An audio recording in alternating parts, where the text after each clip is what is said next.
Hi, it's June. This toddler schoolgirl sailor costume was made from a pattern that I drafted. If you are making a boy's nautical top, all you would need to do is make some slight adjustments on the sleeve pattern. I sized it 2T based on Madeline and made it roomy enough to wear a sweater underneath.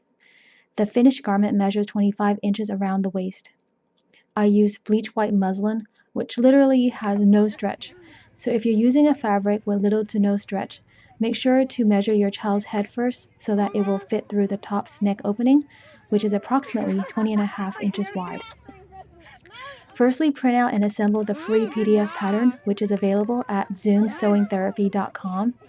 Make sure the test square on the first page measures correctly. Here's a list of things you will need. After sewing each seam, don't forget to finish the raw edges by serging or zigzagging.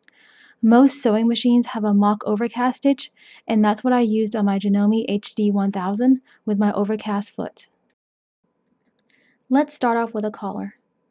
Cut out 2 collars in navy and sew with a 3/8 inch seam allowance all around except on the neckline, and then turn the collar right side out. To get sharp corners, fold the top seam towards you, then fold the side seam over that. Place your hand inside so that you're pinching the 2 seams with your index finger and thumb, and turn it right side out. You can use a ruler to push out the corners.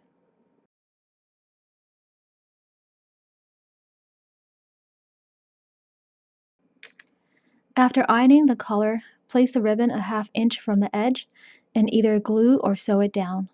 When you get to the corner, just fold the ribbon inward. Squeezing the glue bottle was the toughest part for me because I had a flare-up starting. If you are feeling any pain in your finger joints, sewing the ribbon down with a sewing machine would definitely be better.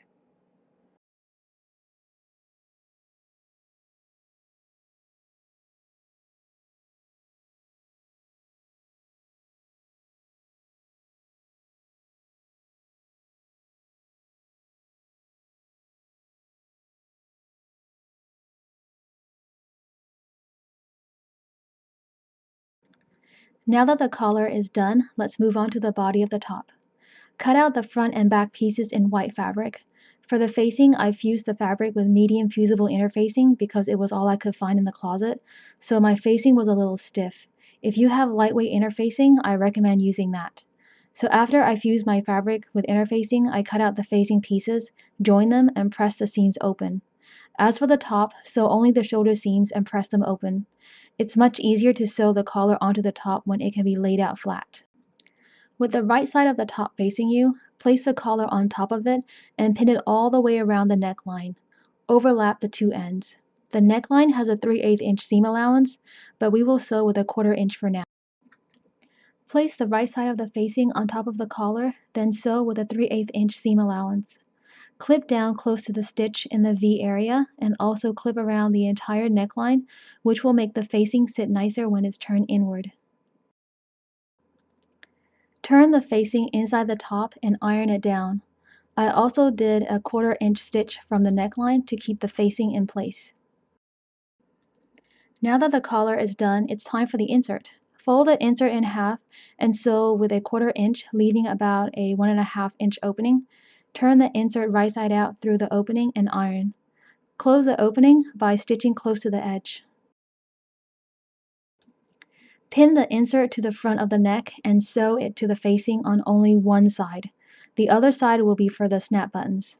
I used Velcro instead, which I cut into little circles, glued them in place on the insert and facing, and sewed along the edge of the Velcro.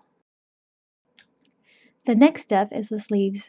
The sleeve pattern has different front and back measurements and also a shoulder and seam notch, so you want to make sure that all the notches are lining up nicely. So after pinning the sleeve to the body of the top, sew with a 3/8 inch seam allowance. To create gathers, sew 2 rows with a contrast colored thread using your widest stitch length. The seam allowance is also 3/8 of an inch, so you will want the 2 rows to sandwich the 3/8 inch seam.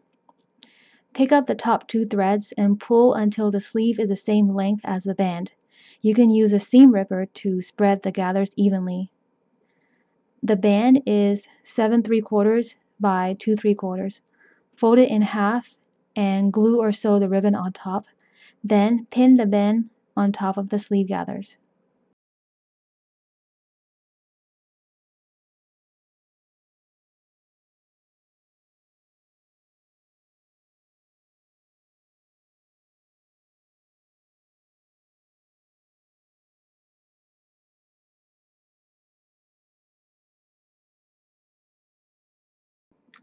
Sew the band to the sleeve with a 3/8 inch seam, then remove the contrast color threads. Sew along the sleeve and the side seam with a 3/8 inch seam allowance. For the hem, fold up 3/4 of an inch first, and then fold the raw edge under a 1/4 inch. Sew close to the folded edge. And that's pretty much it for the top. The last thing will be is to make a bow and attach it to the top. Here's how we will make the bow. Cut out the 3 pieces. Fold up and sew with a 1/4 inch seam.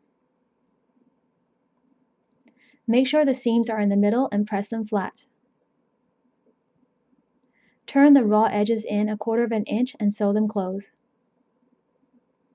Pinch and sew the tail first and then the bow so that they are side by side. Also leave a little tail of thread. After a few more stitches, bring the needle back to the tail of thread and do a double knot. Wrap the small piece around the bow and tail, sew along the edges shut. I place my bow about a 1/2 inch above the V. Start the stitch from the inside of the top, leaving a tail of thread, and attach the bow. Use the tail of thread to do a double knot. And that's it. I hope this tutorial was simple and easy to follow. If you have any questions, please comment below and I will reply as soon as I can. The entire tutorial is also available on my website at zoonsewingtherapy.com. If you're also making the matching box pleat skirt, be sure to check out my tutorial for that. Although it's a toddler size, you can use the same method to make an adult size skirt as well. It has an elastic waist, so it's really comfy to wear. And there's Malin again, throwing eyeballs into cauldrons like a boss. Thank you so much for watching.